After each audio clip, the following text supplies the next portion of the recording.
Hey guys, so today I have another Gacha World stationery haul. If you haven't been watching my previous videos, your girl has kind of been on this kick of buying from this app called Gacha World. If you want to learn all about it, how you can get a bunch of essentially free stuff. I will put the link down below of my little journey of how I've been purchasing from them.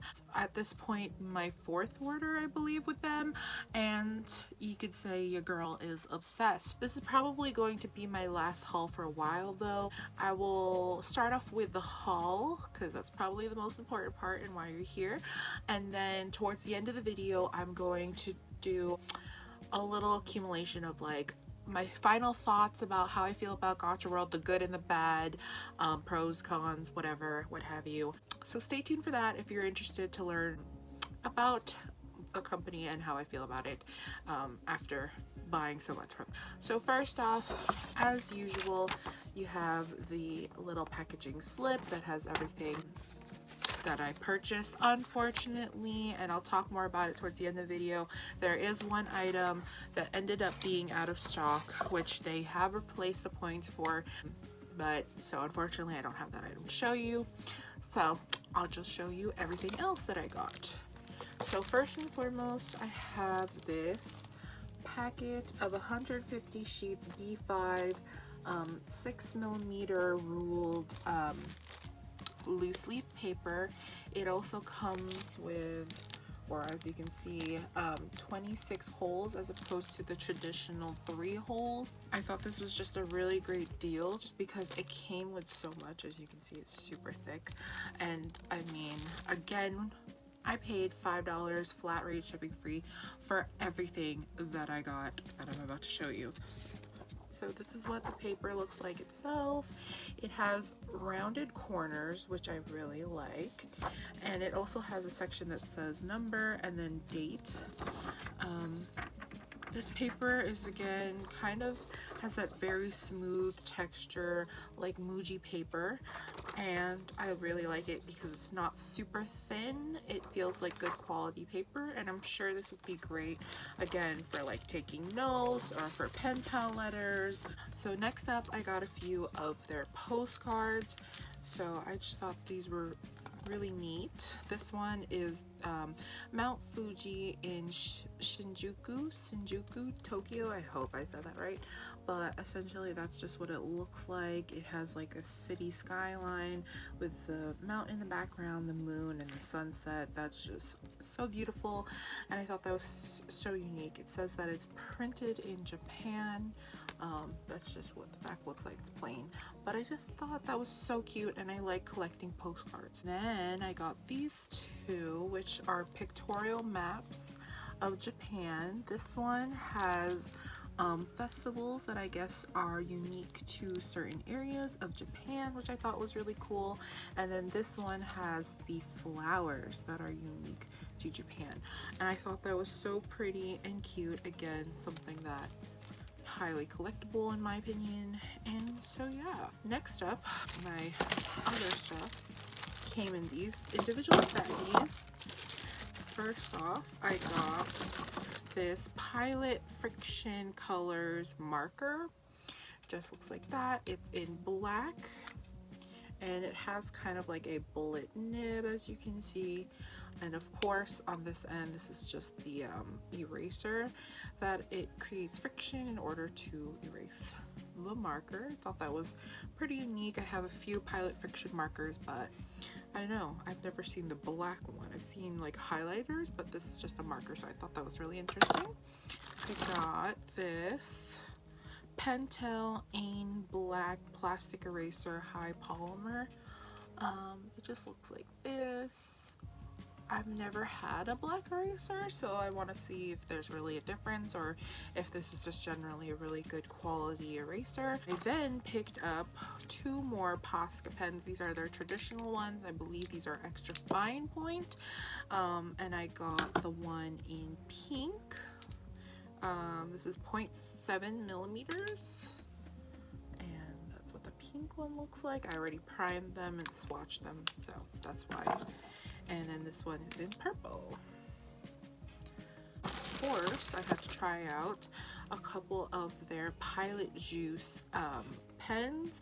I've heard great things about the Pilot Juice pens, so of course I got, these are all in 0.5, so I got one in black, oops, in black, just looks like that. I got one in gold, I got one in pastel violet, and lastly I got one in white, which actually I was super excited for the white one because I didn't really see many white gel pens on there, so I was really excited to find this one. And I found another, because if you saw my first haul, I got the Zebra Sarasa clip pens, and I found another pack that they had on the Gacha World's app, and this has more of their brighter colors.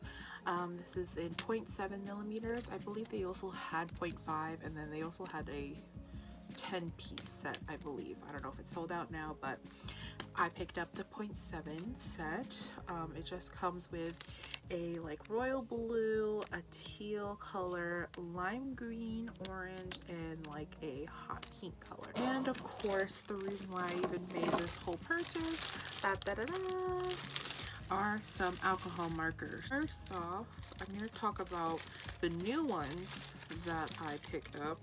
This brand is called Neo Pico Deleter. I've totally heard of this brand before, but I know it's not as, I guess, common as Copic markers, and I figured I'd try these out. Honestly, I've been eyeing these for a while, especially when the Copics went out of stock. I heard a lot of people saying that this was a pretty good brand, so I decided to pick some up. This one is the Neo Pico Color Brush and Fine Tip Alcohol Based Dye, Quick Drying and Permanent. So to be honest, this kind of reminds me of like the Tombow dual brush pens, if you know what I mean, like the packaging wise anyways. This is what the brush tip looks like. This is what the fine tip looks like. It's like a bullet nib. And they are really similar to the Copic markers in the sense of that the nib, the brush nib in itself is pretty flexible, but it is a little bit, I guess, denser and not as fluid. I got it in the color Maple, which is like a kind of like a light orange shade. I got the shade Ice Beige, which is more of a deeper neutral brown.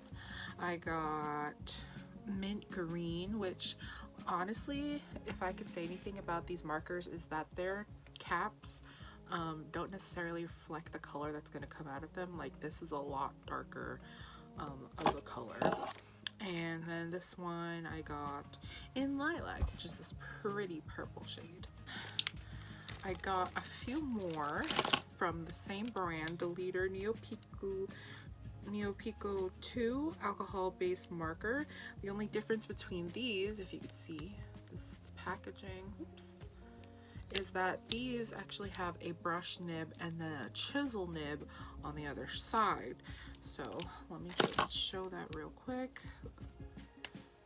This is the brush nib.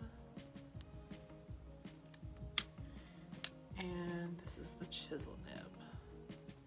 Just looks like that, which is super nice. And this is in the shade Pale Pink, which is a very, very pale pink color. They were not joking about that at all. Then I got the shade Sand, which is a deep, like almost like a grayish brown color. I got a light orange, which is actually a lot brighter of an orange. And this one is in Vivid Yellow, which is almost like a golden dark yellow shade. Last but not least, of course, my favorite of all favorites to get on Gacha World, of course, are the Copic markers. So I got 4 Copic Chows and a Copic sketch marker. Y'all already know the deal, so I'm not going to really show you the nibs. I got the Copic Chow in deep reddish blue, which is this beautiful color.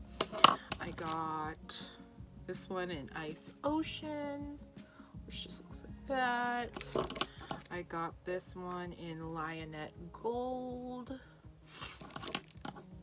I got this one in Carib Cocoa, or Caribe Cocoa. I don't know how you really say that one. And lastly, I got one in Sand White, which is just this really pale shade. That's everything that I got from Gacha World. And so now my final thoughts about them.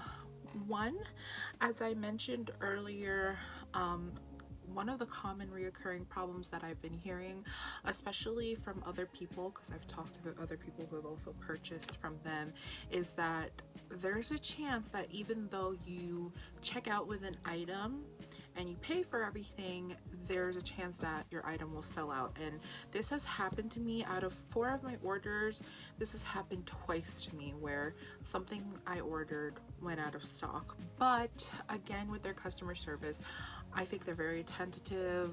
They answer within a reasonable amount of time, and they're more than accommodating. Usually what they end up doing is, if you choose to continue to ship your order, they which is what I always end up choosing, because only one thing out of every order was always out of stock, so it was still pretty much worth it to me. They end up giving me the amount of points that it was worth, plus an additional amount of points just for like inconvenience's sake, which I think is great customer service.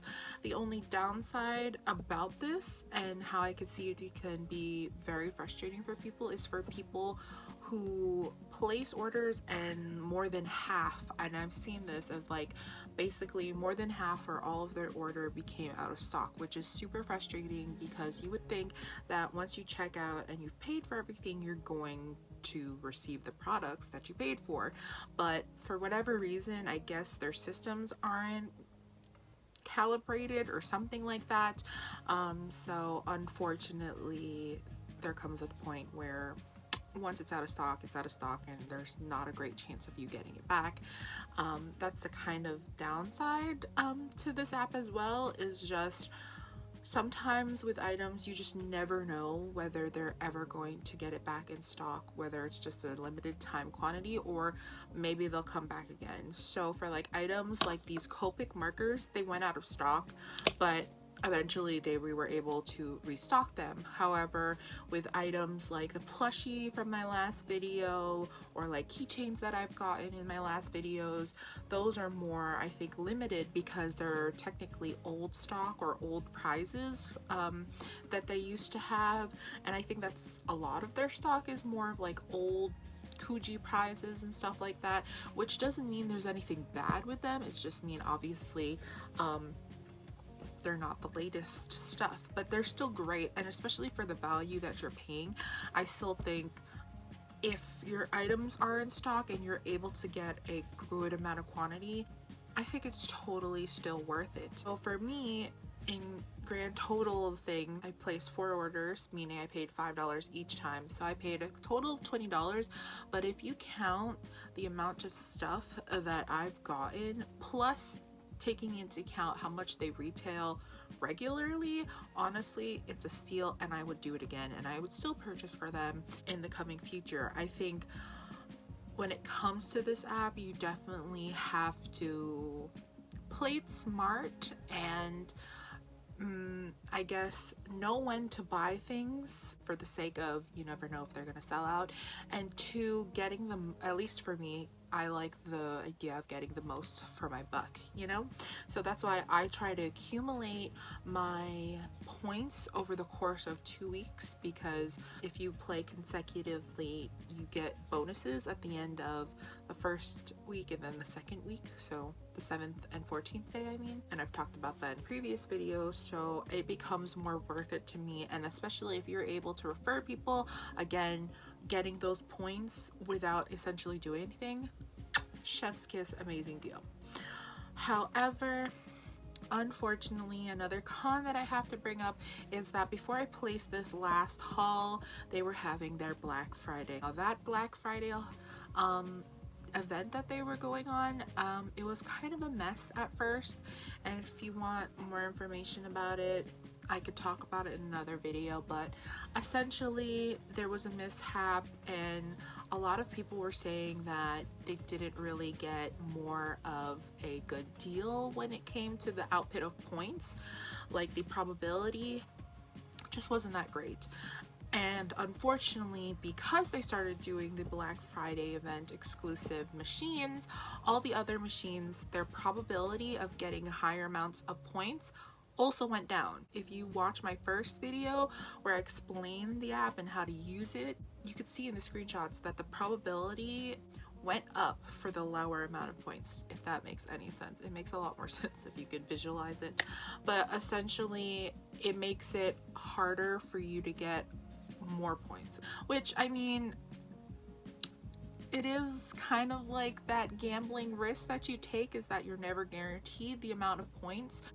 I guess on the positive side, you know you're always guaranteed the amount that you bet or higher. Like there's no way that you're ever gonna get less. It's just the value since the first time I made a purchase versus now is just not as good.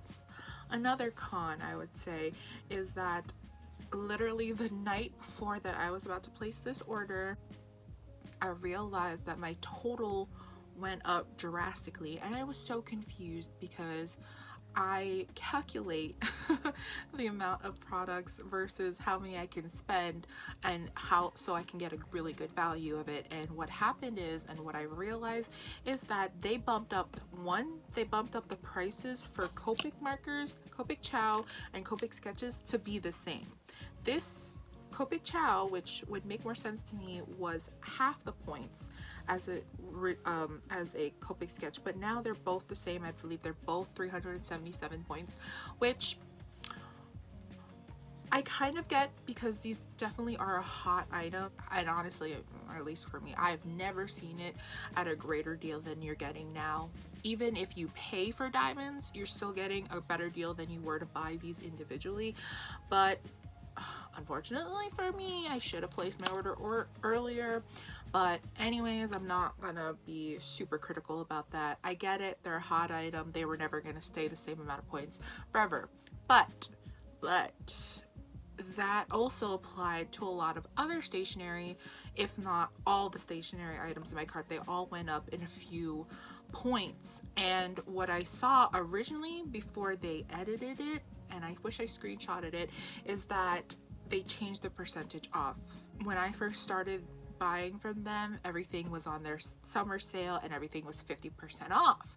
But when I realized that my points went up in my total, it would say on the picture 30% off. And I get it. I know that the sale was not going to last forever, and I don't anticipate it to last forever. It was kind of disappointing, but I was like, you know what, it is what it is. I'm still paying only $5, so, you know. The only thing that rubbed me kind of the wrong way is that they changed it so it still said 50% off now. You see what I'm putting up there? Like, that's just a little weird to me. Like, that kind of gives me that vibes of, you know, when Black Friday sales or any type of sales where they're like, oh, you're getting like up 70% off, 50% off, but in reality they just bumped up the original price, so they make you think you're getting a good deal when in reality you're paying a little more than you usually would, or you're paying the same essentially. If you were gonna do that, I would have much rather you have said it was 30% off the original price or points, whatever, than you telling me that it's still 50% off, but I know for a fact that you're charging me more than I did last time. And honestly, that's just me nitpicking, if you will, because in the grand scheme of things, I'm still saving so much by purchasing from them than I would be buying individually on other websites. It's just the little things. It's not enough for me to stop buying from them, obviously, but it's just a thing that I guess, I don't know, I thought people should be aware of. I would definitely purchase again, but I think I'm going to, you know, slow down, because your girl literally was buying like almost every week, because I was that obsessed. And just a few other additional things just to talk about the app. I think, or I believe, they try to restock on a weekly basis, especially if you check them out on Instagram or their Twitter. They're constantly posting updates, almost daily I think, where they give you sneak peeks or whatever, take pictures of products that they might be getting into their store. I still think this is a really great app. It gives you greater accessibility to Japanese stationery and goods. I'm giving a little more leniency because they did just start up. They're relatively new, and honestly they can only go up from here. If they ever do watch this video, I think this would be really helpful for them. These are just little things that I've noticed that they could probably improve on, and things that I've heard from other people. But overall, everybody that I've recommended and gotten to purchase from them, I think overall had a pleasant experience. And so yeah, if you'd like to check it out, the link will be down below. If you have any questions, if you want a review, a comparison, anything, just let me know. And thank you for watching.